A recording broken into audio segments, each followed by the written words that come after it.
Comment est-ce qu'on calcule la distance pendant un voyage astral?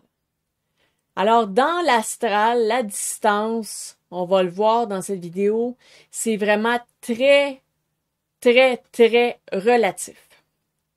Alors, la distance, déjà, pour essayer de visualiser la chose, ça ne se calcule pas en kilomètres. Et ça ne se calcule pas en temps non plus. Donc ça va être un petit peu difficile à conceptualiser parce que on est habitué de calculer entre le point A et le point B qui a un nombre de kilomètres ou qui a un nombre de temps. Donc, 100 kilomètres, 1 heure. Mais là, ça se calcule pas comme ça, la distance dans l'astral. Donc, je vais essayer de vous l'expliquer. C'est vraiment très abstrait. Je vais essayer de faire de mon mieux pour que ce soit le plus clair possible. Alors déjà, pourquoi est-ce que la distance ne se calcule pas ni en kilomètres ni en temps? Eh bien, c'est parce que les déplacements dans l'astral sont instantanés. Donc, la manière de la percevoir, la distance, ça va être autrement. Alors, je vais commencer à donner toutes sortes d'indices pour essayer de conceptualiser le phénomène de la distance dans l'astral en souhaitant qu'il y ait un de ces exemples-là qui allume une lumière et qui fasse « OK, là, je comprends ». Donc, je vais vous donner toutes sortes de trucs pour essayer de comprendre finalement la distance dans l'astral. Alors, ce qu'on pourrait dire comme première idée, ça serait que nous avons une essence qui est propre à notre âme. Donc, on va être près ou loin d'un endroit selon notre essence. Donc, est-ce que notre essence, elle se rapproche d'un lieu ou est-ce qu'elle est vraiment très, très, très loin par rapport à un autre lieu? Donc, est-ce qu'on a, si on veut, un peu est-ce qu'on a des points en commun avec le lieu?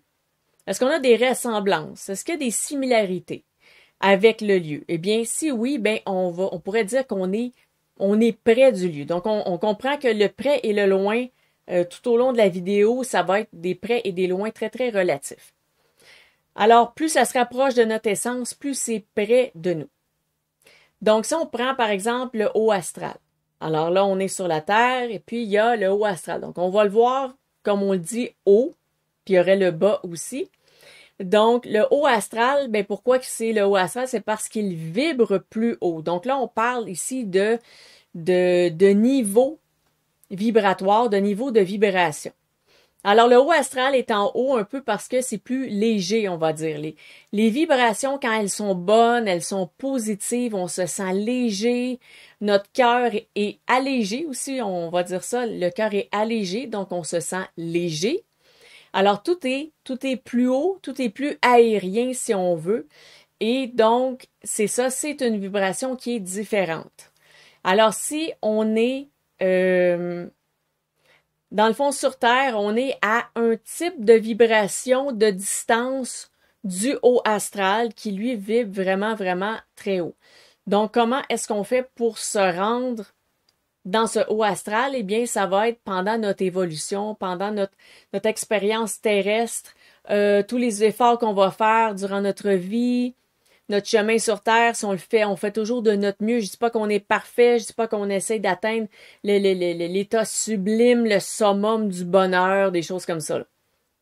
Je dis vraiment que si on fait les choses du mieux qu'on le peut, avec bienveillance, et qu'on fait vraiment de notre mieux sur Terre, eh bien, à un certain point, on va atteindre justement un peu plus de bonheur, plus de paix dans notre âme, des choses comme ça. Et là, on va se mettre à vibrer plus haut.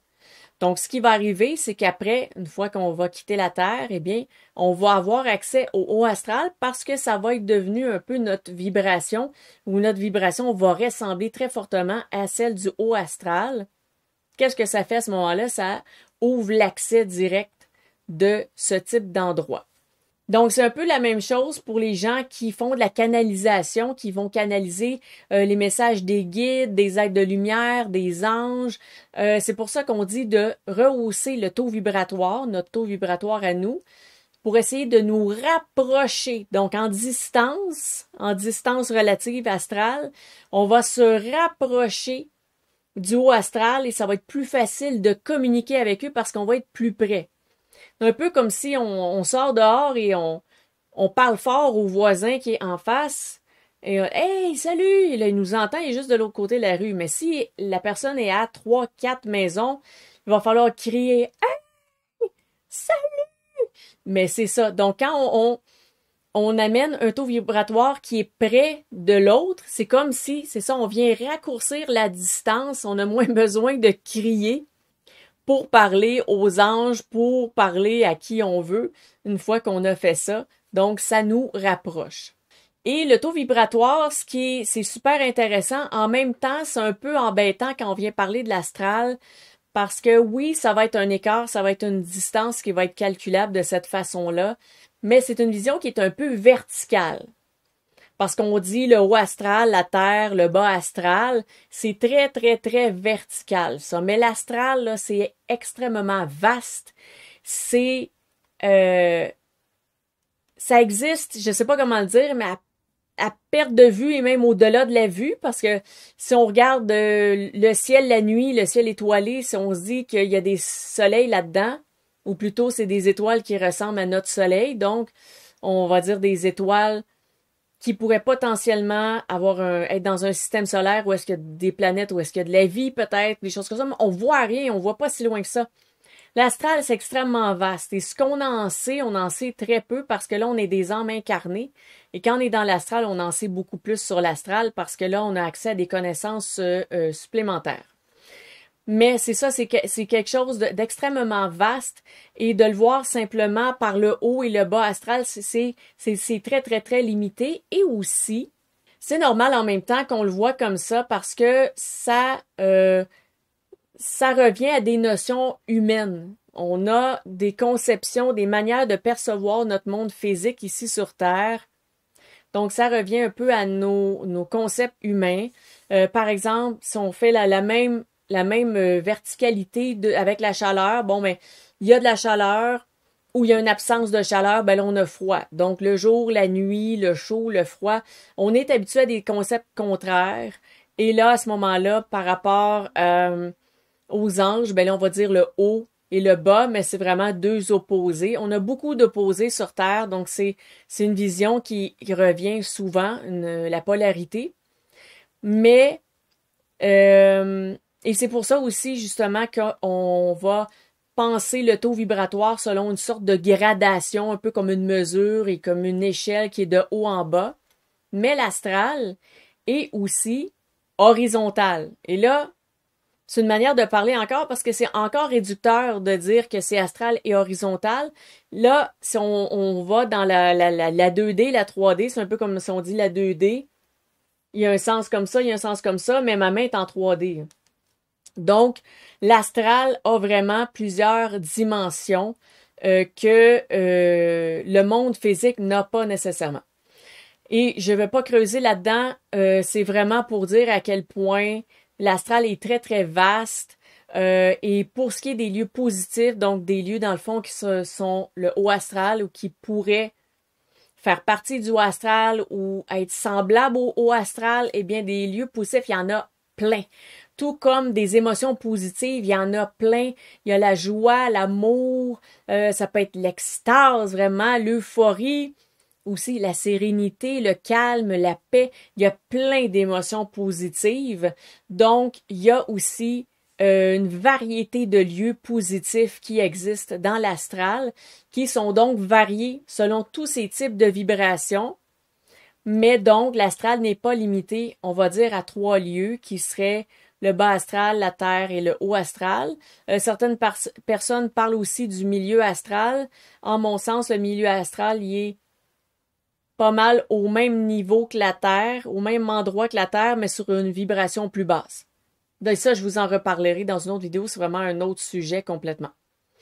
Alors, comment est-ce qu'on pourrait considérer la distance dans l'astral? Une autre idée, j'ai déjà dit à quelqu'un, c'est la distance entre nos cœurs qui nous sépare. Donc, on peut être une personne une à côté de l'autre, mais nos cœurs sont trop différents, sont trop éloignés. Ils n'ont pas la même vibration, le même sentiment, et c'est ça qui nous sépare. Donc, l'astral, ça serait un peu similaire à ça. C'est pas la distance entre, je sais pas, j'ai pas d'objet là à côté de moi, mais c'est pas la main, est-ce qu'elle est près de moi? Est-ce que mes mains sont près de moi ou elles sont loin? Eh bien là, c'est comme s'il dit, mais quelle essence ont mes mains? Ben si mes mains sont d'une autre essence, ben on pourrait dire qu'ils sont extrêmement éloignés. C'est difficile, justement, quand je le fais dans le monde physique, de le représenter, mais dans l'astral, c'est ça. Je pourrais avoir à côté de moi, par exemple, une entité qui pourrait être, je sais pas, une âme errante. Mais si moi, mon taux vibratoire est super haut, ça se peut que je me rende même pas compte qu'elle est là. Parce que c'est comme si on est décalé. Il y a une distance. Même si on est côte à côte, il y a une distance, peut-être même une grande distance qui est là aussi. Donc, dans le fond, quand les gens disent d'une autre personne, oh, on se rejoint pas vraiment, des fois on va dire, ah, on vit pas sur la même longueur d'onde. Bon, ben, exactement, c'est pas mal ça aussi dans l'énergie. Et dans l'astral, qu'est-ce qui va arriver? Ces différentes personnes-là qui se rejoignent pas nécessairement vont tous aller dans des lieux différents dans l'astral parce que leur cœur, leur essence, leur vibration est différente. Donc, plus on est différent, plus on va être éloigné dans l'astral. Et même si, règle générale même, sans être si différent que ça, souvent les gens, quand ils vont faire des voyages astraux, vont se retrouver dans toutes sortes de lieux, mais c'est rare que des gens vont dire « Hey, j'étais à la même place que toi », c'est quand même assez rare. Dans mon cas, il y a 2 personnes. On a été exactement à la même place. En fait, c'est ça, c'était une meilleure amie, donc une amie à l'époque, et un proche, donc quelqu'un qui fait partie de la famille. On était exactement dans le même lieu dans l'astral. Mais c'est normal parce que c'est un lieu où est-ce qu'on va après la mort.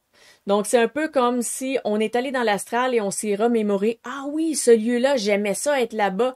Et là, on est allé, mais on s'est rapidement fait dire qu'on n'avait pas d'affaires là.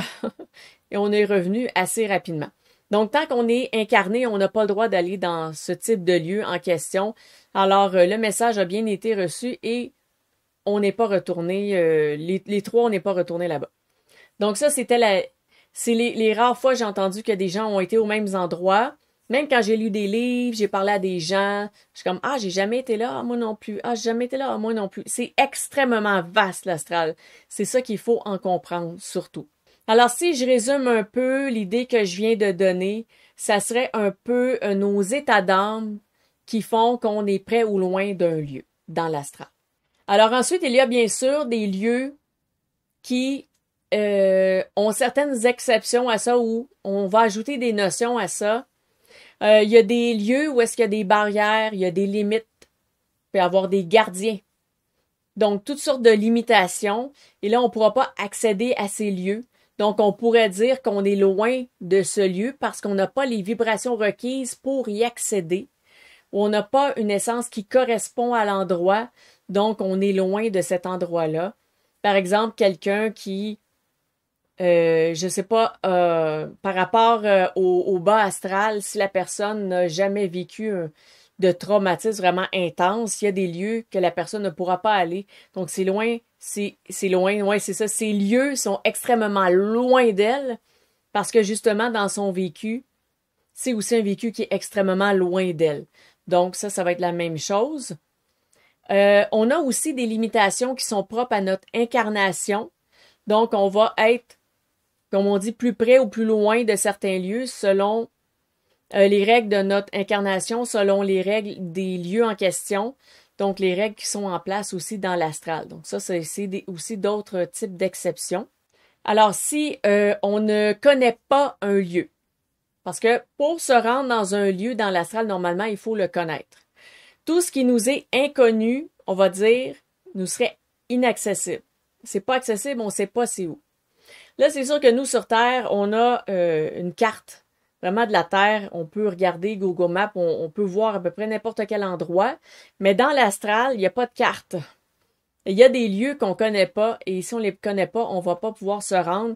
Donc, normalement, dans ce cas-là, ça va être un peu, si on veut, le manque de connaissances qui crée la distance. Donc, il y a des lieux qui vont rester loin de nous parce qu'ils nous sont inconnus. Et s'ils nous sont inconnus, on ne sait pas qu'ils existent, on ne peut pas y aller. Dans un autre ordre d'idée, si la personne croit qu'elle peut pas se rendre là-bas, ben là, c'est la croyance qu'elle peut pas se rendre là-bas qui va créer la distance, donc qui va créer la barrière, qui va faire que le lieu est très loin d'elle parce qu'elle pense qu'elle peut pas se rendre là-bas. C'est pas que le lieu n'est pas facilement accessible, ça va être vraiment basé sur la croyance de la personne. Dans l'astral, tout ce à quoi on pense, tout ce qu'on ressent, tout ce à quoi on croit, c'est extrêmement important parce que c'est ça qui définit comment est-ce qu'on va se déplacer, comment est-ce qu'on va interagir dans l'astral. Quand on est dans l'astral, vraiment, on est sous forme d'énergie, on est un peu nu, si on veut, on est juste nous-mêmes, comme ça, tel qu'on est. Donc, ça va aussi avoir une influence sur la distance ou la proximité avec les lieux. Alors, si on veut résumer, eh bien, on pourrait dire que si on a accès à un lieu, ben, on est près du lieu, puis si on n'a pas accès au lieu, ben, on est loin. On pourrait le voir comme ça dans l'astral. Alors, si vous suivez mes conseils, parce que j'ai une vidéo de conseils pour faire un bon voyage astral, bien, vous devez être de bonne humeur avant de faire un voyage astral. Donc ça va faire quoi? Ça va vous rapprocher. Donc, ça réduit la distance, ça va vous rapprocher d'endroits qui sont heureux. Si vous êtes heureux, ça va vous rapprocher de lieux astraux, de plans astraux qui sont heureux. Vous allez avoir accès à ça, vous allez vous rapprocher du haut astral, ça va être plus accessible et ça va réduire, c'est ça, la distance.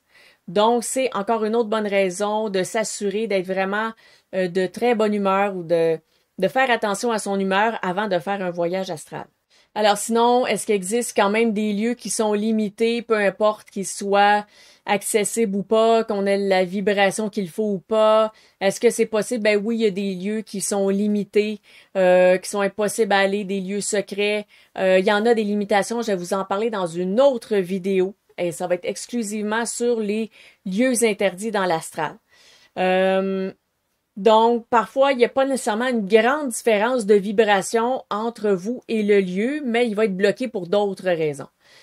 Par exemple, comme l'endroit où est-ce que j'ai été, comme les deux autres personnes que je connaissais, c'était un lieu extrêmement positif où beaucoup d'âmes vont après la mort.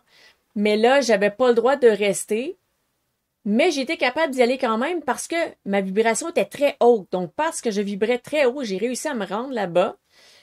Mais là, j'avais pas le droit de rester parce que je suis incarnée, donc on me retournait. Mais en fait, c'est ça, il y a des exceptions à ce que j'ai expliqué dans cette vidéo ici. Mais règle générale, ça vous donne vraiment une bonne idée pour les limitations, les endroits secrets. Ça va être dans une autre vidéo. Donc, si vous avez aimé la vidéo, je vous invite à cliquer sur j'aime, ça m'indique quel sujet vous préférez sur ma chaîne. Si vous pensez que ces informations pourraient aider quelqu'un qui se questionne justement sur le voyage astral ou juste sur l'astral en tant que tel, je vous invite à lui partager la vidéo. Si vous avez bien sûr des commentaires ou des questions, laissez-les au bas de la vidéo et j'essaie de répondre à tout le monde le plus possible. Et sinon, si vous n'êtes pas déjà abonné, je vous informe qu'il va y avoir d'autres vidéos sur le sujet du voyage astral. Il va y avoir aussi d'autres trucs plus particuliers, là. Je vais essayer de pousser ce sujet-là dans mes projets futurs. Le voyage astral, c'est un sujet qui m'intéresse beaucoup. J'ai énormément de matière que je peux transmettre, beaucoup de connaissances que je veux transmettre là-dessus. Donc, si vous êtes abonné, vous allez être au courant quand les nouvelles vidéos vont sortir. Et d'ici à ces prochaines vidéos, je vous dis à bientôt.